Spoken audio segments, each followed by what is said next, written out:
Friends, आपका स्वागत है हमारे चैनल फिजिक्स विद प्रज्ञा में। तो आज का आपका टॉपिक देख सकते हैं। टॉपिक आपका फिजिक्स का नहीं, टॉपिक फिजिक्स की जगह क्या है, हिंदी का टॉपिक हमने लिया हुआ है। तो आप देख सकते हैं हिंदी के टॉपिक में आपका है रामधारी सिंह दिनकर जी का जीवन परिचय। आज हम इस वीडियो में रामधारी सिंह दिनकर जी के जीवन परिचय के बारे में बात करने वाले हैं। तो कोई भी जीवन परिचय हो उसमें 3 इंपॉर्टेंट पॉइंट्स कौन से होते हैं। फर्स्ट होता है आपका स्मरणीय बिंदु, सेकंड होता है आपका जीवन परिचय और थर्ड होता है साहित्यिक परिचय या कोई भी कवि या लेखक हो उनकी कृतियां होती हैं थर्ड पॉइंट में। ठीक है, तो देखिए इनके स्मरणीय बिंदु को। तो इनका रामधारी सिंह दिनकर जी का जो जन्म हुआ देख सकते हैं आप 23 सितंबर 1908 ईस्वी को रामधारी सिंह दिनकर जी का जन्म हुआ।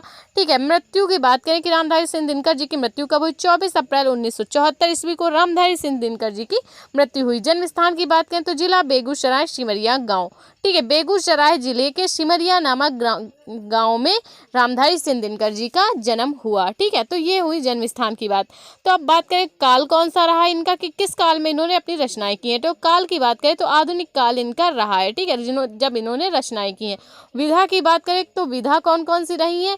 ठीक है, किस विधा में इन्होंने रचनाएं की, तो गद्य और पद्य विधा में इन्होंने रचनाएं की हैं। ठीक, आंदोलन की बात करें तो आंदोलन आप देख सकते हैं राष्ट्रवाद और प्रगतिवाद इनके आंदोलन रहे। सम्मान की बात करें तो पद्म भूषण, ज्ञानपीठ और साहित्य अकादमी पुरस्कार इनको मिले हुए हैं। ठीक, पद्म भूषण, ज्ञानपीठ और साहित्य अकादमी पुरस्कार इनको प्राप्त हुए। ठीक, रचनाएं की बात करें कुरुक्षेत्र, रश्मिरथी, उर्वशी और संस्कृत के 4 अध्याय इनकी रचनाएं रही हैं। कुरुक्षेत्र, रश्मिरथी, उर्वशी, संस्कृत के 4 अध्याय रामधारी सिंह दिनकर जी की बहुत ही प्रसिद्ध रचनाएं रही हैं। ठीक, तो ये बात हुई इनके स्मरणीय बिंदुओं के बारे में। अब देखेंगे हम इनका जीवन परिचय। तो स्टार्ट करते हैं इनका जीवन परिचय। तो आप देख सकते हैं ये है रामधारी सिंह दिनकर जी का जीवन परिचय।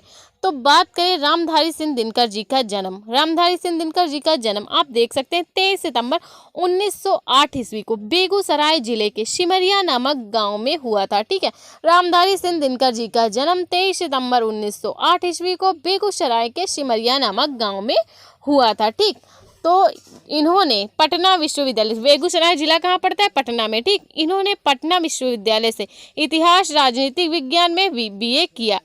इन्होंने पटना विश्वविद्यालय से इतिहास राजनीतिक विज्ञान में बीए किया। ठीक, इन्होंने हिंदी अंग्रेजी संस्कृत और बांग्ला और उर्दू का गहन अध्ययन किया था। इन्होंने भाषाओं की बात करें कि इन्होंने अपनी रचनाओं में कौन सी भाषाओं का यूज किया, तो आप देख सकते हैं हिंदी, अंग्रेजी, संस्कृत, बांग्ला और उर्दू का इन्होंने समावेश अपनी रचनाओं में किया है और इन्हीं का इन्होंने गहन अध्ययन भी किया है। ठीक, तो अब बात करें आगे। इसके बाद जब इन्होंने भाई सब चीज़ का गहन अध्ययन कर लिया सब भाषाओं का, तो इसके बाद क्या हुआ कि इनको ये अध्यापक पद पर नियुक्त हो गए। ठीक, ये अध्यापक पद पर नियुक्त हो गए, प्राध्यापक।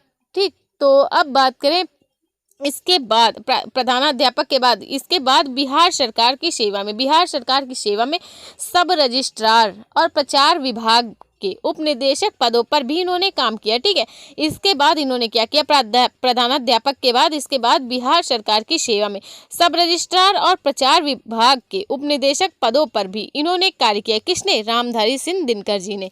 ठीक है, तो इन पदों पर भी उन्होंने कार्य किया तथा भागलपुर विश्वविद्यालय, कौन सा विश्वविद्यालय, भागलपुर विश्वविद्यालय के कुलपति के पद पर भी इन्होंने काम किया है। ठीक है, भागलपुर विश्वविद्यालय के कुलपति के पद पर भी रामधारी सिंह दिनकर जी ने काम किया है। ठीक, और भारत सरकार ने तब इन सब के पश्चात क्या हुआ, जब इतनी ख्यातियाँ इन्होंने प्राप्त कर ली, इसके बाद भारत सरकार ने इन्हें पद्म भूषण अवार्ड तथा भारतीय संस्कृत की 4 अध्याय जो इनकी रचना है उसमें साहित्य अकादमी पुरस्कार इनको मिला तथा उर्वशी के लिए जो इनकी रचना है उर्वशी उसमें ज्ञानपीठ पुरस्कार इनको मिला है। अब बात करें दिनकर जी के निधन के बारे में, तो दिनकर जी का निधन 24 अप्रैल 1974 ईस्वी को बेगूसराय बिहार में हुआ था। कहाँ हुआ था, दिनकर जी का निधन 24 अप्रैल 1974 ईस्वी को बेगूसराय बिहार में हुआ था।